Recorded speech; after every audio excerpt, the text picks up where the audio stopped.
Greetings from the past before the time travelers, and welcome back to another episode of The Ladder. My name is Ty, and let's see what Ash has to say about this. Tell what to who?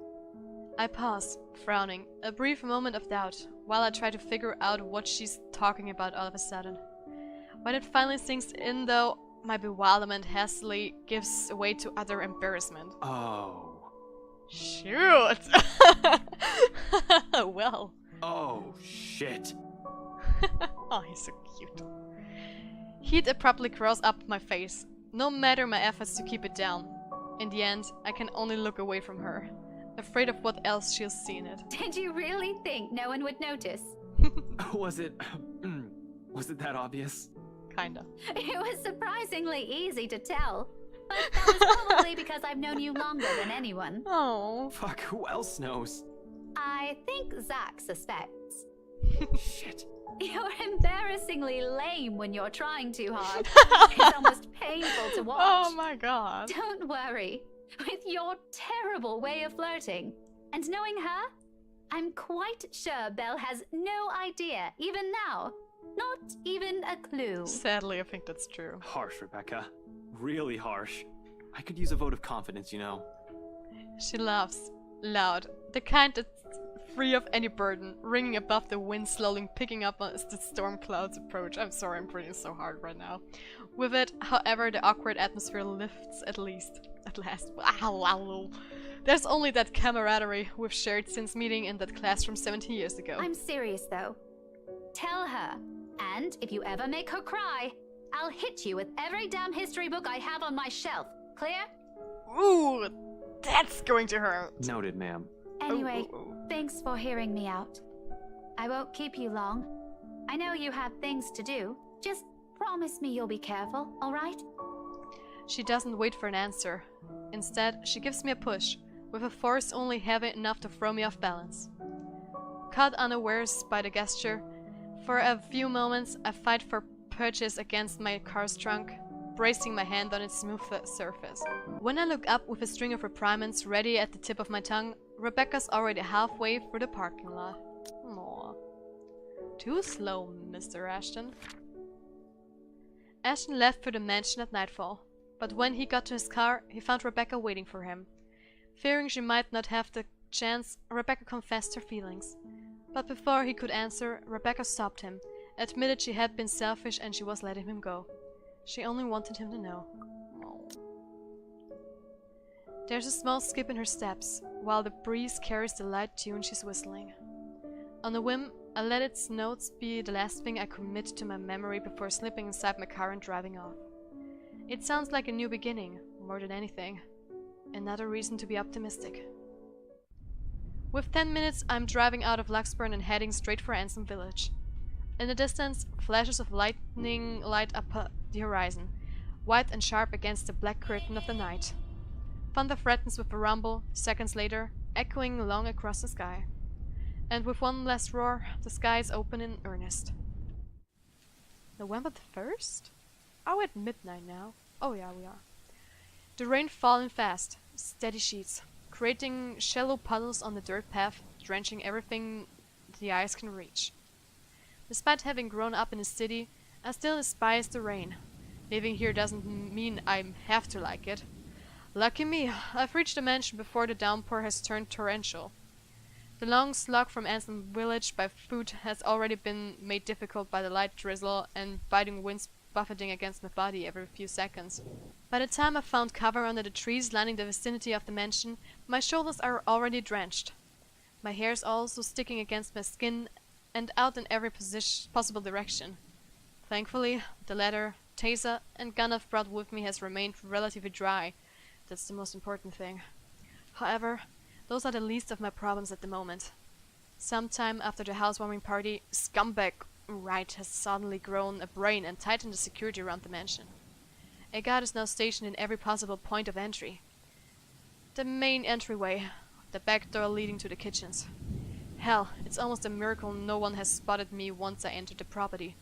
Although that's probably because I've kept close to the forest. While I can always create a clever way in for myself under this deluge, it will be difficult to do so without making much noise or leaving tracks. I don't really have the luxury either, do I? considering how off this place feels since I've stepped in the property and the mansion came into view. Every light is off, even with the security personnel on patrol outside. The whole house itself, it feels empty, eerie, too quiet.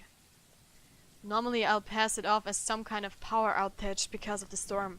It's not a far off conclusion when this place is almost in the middle of nowhere. However, something just feels wrong. Something happened here. Or about to. It's the sole reason why I haven't done anything yet. Simply observing, watching, listening for anything. I might be pressed for time, but I'm not a careless idiot. Although I need a way in, desperately so, moving without thinking will not only endanger me. Without so many unknown variables and what we are dealing with, I also have to act on the assumption that someone is always in danger, especially in this place. I can't act impetuously. As much as I hate Wright, I'm not about to cause his death because of one thoughtless action. If there's a place he deserves to be at, it's in prison, not at the morgue. Oh my god. So when a hoarse, painful sob suddenly rings out above the loud pitter-patter of the rain, only then do I stir. A woman. Perhaps a servant? Or worse, Hannah Wright. It's coming from the forest. Just right up ahead, in fact. Not too far from the house. Regardless, I give the place a quick, wary glance before following the noise. No! Carefully keeping to the shadows, one cautious step after another. Louder and louder it goes as I near. How stupid could you be? I knew it would be her! I wanted to decide to go into the house. Stupid mother effer. Until it abruptly turns into a loud, desperate, anguished cry. I break into a run. One nervous hand, ready on the gun, holstered at my hip, and the other raised for balance as I scurry across the dense understory. Dead leaves crunch under my shoes, but I pay it no mind. There's only the voice, the woman, and nothing. Abruptly it all stops and I am met with a sudden hush. Blank. Empty. Almost deafening in its stillness, even with my labored breathing and pounding heartbeats against my ear. Behind me, another branch breaks and... Help me! Ash, you're so stupid. Dread surges within me while I spin around and take a hard step back, ignoring the chilling pinpricks crawling at the back of my neck. But before I can even meet her eyes, the world unexpectedly pitches sideways, tilting. And tilting till the ground beneath me finally crumbles. My hands fight for purchase, only to meet air, but then it's too late. My foot slips further and the rest of my body follows. What happened? Dark spots blur the edges of my vision. Black tendril twists and coil around my limbs. Soft footfalls echo from the far distance, scurrying, scampering, moving in an odd rhythm with the sharp, piercing notes of her laughter. But more than that are the voices, lacing venom inside every crevice in my head. Murmurs that jeer, scoff, and deride. Over. It's because you didn't listen. And over. It's all your fault. And over again. Why won't you believe me? A reminder of what I failed to do and of who I failed. What I'm trying to desperately fix.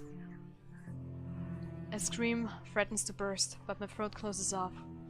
Ever so slowly, a chill seeps into every nerve in my body, washing away every sensation in me, apart from one.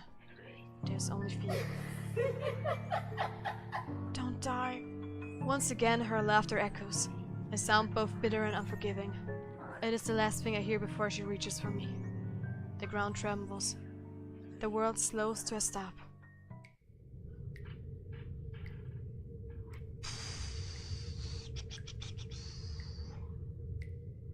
I thought he died. Oh my god. My heart! My heart is beating so hard. Oh my god. The storm had started in earnest when Ashton arrives at the mansion. While trying to find a way in, the detective noticed the eerie silence that had enveloped the place. Something was wrong inside. But before he could figure it out, the sobs of a woman suddenly echoed. But is he going to see Marianne again? I hope so. Half darkness greets me when my eyes finally snap open, the soft patter of dripping water somewhere spurring my consciousness further. For a few short moments I remain still, blinking away the dizziness, allowing my vision to adjust to the lack of light and my breathing to even out first, before pushing myself up on one arm and attempting to stand. Turning alone is a struggle on its own. An inch of movement stands a stab of sharp pain right up my arms and my back, giving me another pause. Shit. I hope I didn't break anything. Fuck. There doesn't seem to be any injury or major fracture, although the whole of my back does feel sore and raw. Probably from when I've skidded down prior to landing myself here. A comforting thought. The second attempt comes easier later, though no less painful. And by the time I'm back on my feet, the exertion has left my gasping and short, shallow breaths and leaning heavily on the wall nearest to me. Behind me, a light draft blows in from where I've fallen in, coming in short, sharp bursts into what's apparently an underground tunnel and brings in the fresh, earthy smell of rain from the topside. Regardless, it fails to mask the old, musty scent of the place, a mixture of mold, mildew, dust, grease, and something distinctly foul, like death. More worrisome than the putrid, festering smell, however, are the cells that line both sides of the tunnel. Under the dim lit, I can barely make out what's inside on some of them, but I already have a few ideas, all of which I refuse to delve into at the moment. Knowing how long this mansion has stood, somehow, no matter how unexpected finding the existence of this place is, it isn't too surprising. I wonder if Scumbag knows about this. Who knows? Probably not. Unless he's also the kind of person who takes joy in inflicting this kind of suffering to others. I don't really think so. He's rotten to the core, but not that rotten. He'll probably balk at this, move out at the first opportunity, and have it demolished. The very idea of what has occurred in this place years ago makes me reel as well. I've known long ago places like this tend to hold secrets. This though, if this is just the tip of the iceberg, I fear what I may discover in the mansion itself and the tale behind that fucking letter. But fear's inconsequential, as unpleasant as the sight of this is. This place might also be the only way for me to get inside unnoticed. Sighing and taking one last gulp of clean air, I push away from the wall and delve deeper into the passage. Let's just hope it'll be smooth sailing from here on. Yeah, wish you luck. Turns out that alone is too much to ask for this early. Marianne! No 20 paces into it, another sound abruptly rises above my footfall. Rebounding off the hollow walls and echoing inaudible across the whole span of the tunnel, before fading away just as swiftly as it rang. I pause, nevertheless, straining my ears for more of it, while I gradually move my hand to my side. Slow and steady, until the tips of my finger brush off the gun's handle. Although cold against my skin, it's the closest thing I have to comfort at the moment. For a long minute, I wait, holding my breath, watching every form, edge, and shadow at the corners of my vision for any moment. After a heartbeat and nothing, I allow the tension to ease out of me in the form of a long, slow exhale that reverberates around the whole passage. Who's there? Marianne! Oh my god! Perhaps it's because of what has happened earlier, and how I've ended up here. Or maybe it's because of my training. But in spite of the panic and fear in that voice, I don't immediately answer. Instead, I pull my gun free from its holster and wordlessly draw closer to where the voice rings out once again. Afraid. Frantic. Weak. I'm asking you a question. Who's there? It's only after I've realized the safety do I answer, while continuing my approach in a careful, steady pace. I think I should be the one asking you that. Who are you? Show yourself! I can't. I'm stuck in here. Well, a ghost will definitely not be saying that, or have a conversation like this, or be stuck anywhere. And as if to prove her point, she extends a hand from one of the cells ahead and waves. Then she pulls back, grips the iron bars and rattles it lightly. I can't get out. Can you help? In 5 quick steps, I'm standing in front of the cell, and sure enough, a woman's inside.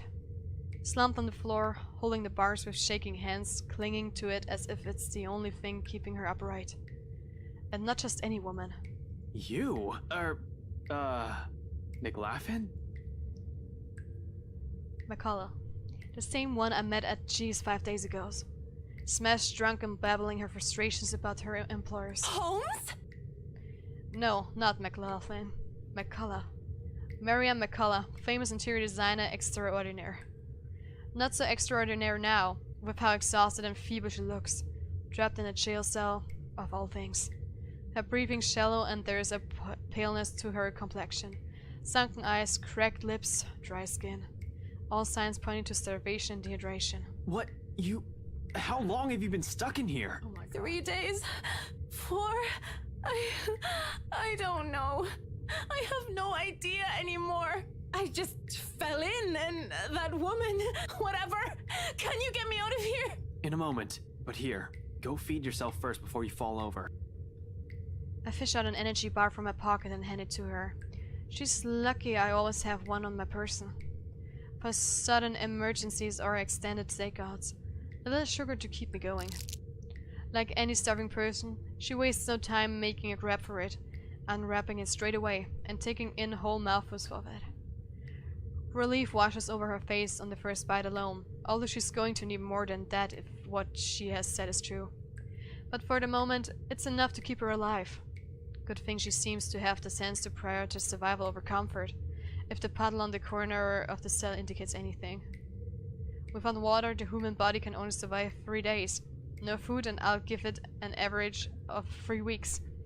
Though even then, it won't be a pretty experience. Granted, some have survived longer than that. She's still fortunate. I found her when I did. Now to get her out. My bobby pins won't be of any use here, not like I need it. Unlike the ones we have at the precinct, a simple barrel hinge holds the gates to his cell together. Even without any special tools, I'll be able to lift the door and free her. However, with how heavy it seems, I'll need a lever of some sort to help. What are you looking for? Some wood, a 2x4 I guess, a plank or a pipe, anything I can use as a lever. Wait here. The hallway yields nothing but dust, dirt and a few rusted chains scattered about. While I may find something in one of the open cells, I'm reluctant to check or even step in. We can't have another person trapped in here. However, McCullough ended up inside. Well, there's no... My head snaps back to her. McCullough... Oh my god. Extricates a wooden board from under the mess of hay and twine near her. Without prompting, she slips it through what little space there is in between the bars. It's short, but appears thick and sturdy enough for my intended purpose. Upon closer inspection. Good enough. I hope. I get to work at once, anchoring the other end of the plank at the base of the floor and applying ample force on the other hand. It takes a bit of effort, no kidding about the heavy part. Still, a grunt, a gasp, a creak. In a matter of minutes, with a little help from her, on the other side, the door eventually lifts off its hinges. It falls on the ground with a loud, ugly metallic thud, but the sound of it puts elation on McCullough's face. She doesn't even ask for help. As soon as she can, she hastily crawls out of the prison she has accidentally found herself in. More than happy to get out of it, despite lacking the strength to stand firmly on her feet. Thank you. Thank you so much. After the second day, I was so sure I was going to die in there. If you didn't show up, today, I don't even want to think about it. How did you even end up here? For a second, she appears hesitant, looking away and fumbling awkwardly with her fingers. I was looking for something, someone. A contemplative expression flickers in her eyes. Something that's close to wistful, like when a person remembers a memory she fond of. It doesn't last too long, but it still leaves me the impression that I've suddenly walked into something private. Something deeply personal for her. I'd rather not ask. So this whole tunnel, at the end of it, it leads right inside the mansion? The wine cellar. Right into the kitchen, then. There's a door of some sorts. I don't know. I think I pulled or pressed something somewhere. I was in a hurry, and I'm not sure if it'll open from this side. Hell, this place wasn't even in the floor plans! What do you mean? Does that really matter now? We have to get out of here. People died in this place. Kids! Oh God! Kids! Oh my god. I could have shown you, but that thing won't turn back on anymore. It's like it only waited for me to see it before shutting down or something. How long has that thing even been in there? But those poor kids. All because of that thing. Wait, hold on. What are you talking about right now? The bloody letter! Ever since I've read that thing, since that day at the open house, she won't leave me. But it should be fine now, right? I broke it. I broke all of it. She shouldn't be able to do anything now. McCullough, one at a time. It's all that fucking paper's fault! Oh God. Oh God. Dear Lord in St. Adelaide, bless those poor souls. We're not safe here. We need to leave. If we stay here any longer... McCullough! Abruptly, she stops, looks back at me with wild, panic-stricken eyes. I've seen enough of it so many times these past few days. From my own friends even. To know she has seen things, the kind that will easily make any person go mad. And perhaps we slowly are. The longer this takes, the faster a descent into it becomes. I can't even tell which one's worse. Death or this. It seems like no matter what we end up with, there will be something horrible waiting for us. I need to hurry. Listen, I need to get inside this place, and you're more familiar with its layout. If you can help me... What? No! Why would I go back? Are you sure you haven't gotten raving mad yet? An exit's right here. And this business with the letter has to end at some point. Look, I know you're not very fond of Luke Wright. Damn right I'm not. He can just go. But are you really sure you want to leave him like this? And what about his wife? It strikes a chord. She falters, grows quiet as the tension lifts from her and her shoulders slump. I don't understand her issues with this. In fact, she doesn't have to go with me. Only tell me enough info so I can figure it out on my own. She can always leave afterwards. Be done with this whole damn mansion and the letter. The other end of this tunnel leads right into the forest. It will provide ample cover for her to be able to slip out of the property unnoticed. All the same, she steels herself and squares her shoulders. Just until the kitchens. That's more than enough. She nods, albeit weakly. Then without another word, she gestures for me to follow, leading me further into the passage. Okay.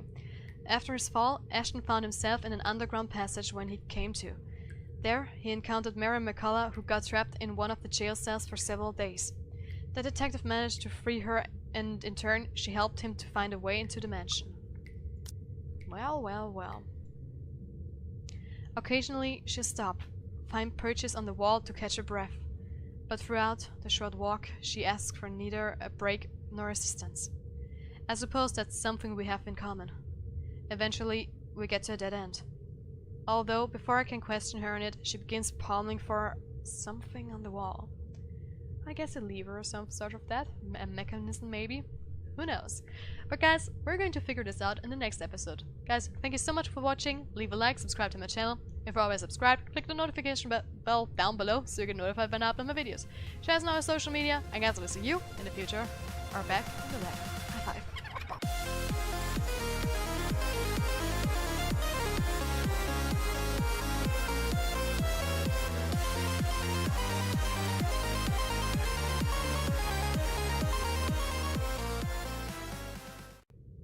6 from 7 videos, 1 more to go. I'm exhausted.